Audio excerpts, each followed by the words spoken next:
And it started. So the first thing we're going to do is make some chutney. So there's loads of different chutneys. The most famous one maybe is tomato, and you can get green or red tomato chutney. I'm going to do a pear chutney. These pears are cooking pears, they're ideal for this. And I've got literally 5 buckets. Tomorrow I'm going to make a huge pot of it, and I'm going to make probably 30 jars or so. I'm not sure exactly how many jars. So I also need an apple actually, but they're next door. Oh look, I've broken the peeler. So if this peeler does break this, don't panic, they quite often break like this. Can you go and ask Jenna to come in please, Faith, thank you.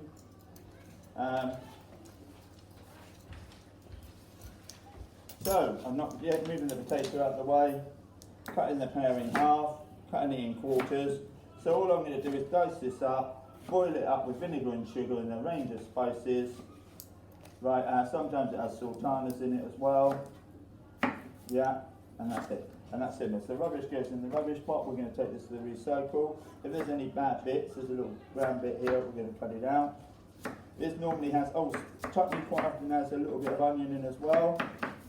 So we're going to put a little bit of onion in it, right? So this is going to be pear chutney. Doesn't take long to make in a saucepan. So we dice that up. Oh, can we get me one of the cooking apples, please? Cheers. Because we only need, oh yeah, thank you, just leave it on the trolley and I'll use that later. So onion, so we've got a red onion here. Now this is good for your exam, whatever the exam's going to be. Because this has got more colour. This has got more colour. Oh, the pot's in the way, sorry, I'll move the pot. Thank you. So we only need it's pear chutney, but in this recipe I use, it's normally got a little bit of apple in it as well. So we're just going to chop a little bit of onion up.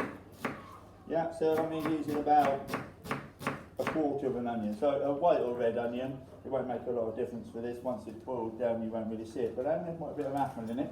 But you don't need, even though it's pear chutney. Now, if you don't like pears, you could make apple chutney. That's even quicker because these apples go mushy really quickly. The pears need a little bit of cooking, like 15 or 20 minutes. If I make a big pot of it, it takes ages to reduce to get nice and thick. But when you make a small one, it evaporates quickly, and it will only take half an hour. You can make onion chutney, tomato chutney.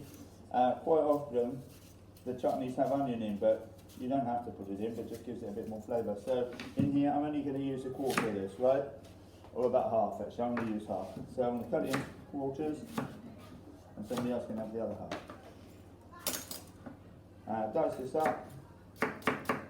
Then we're going to put some vinegar in it. I've got the vinegar at the moment. So in this, I'm going to put in 3 tablespoons of vinegar and 2 tablespoons of sugar, right? And that's it for the chutney. So all I'm going to do is put that on, simmer it. I'm going to simmer that, but I'm going to wait for mist to come back, and that's why I want to do missing. So I'm going to just turn this off for a minute because I don't want too many videos.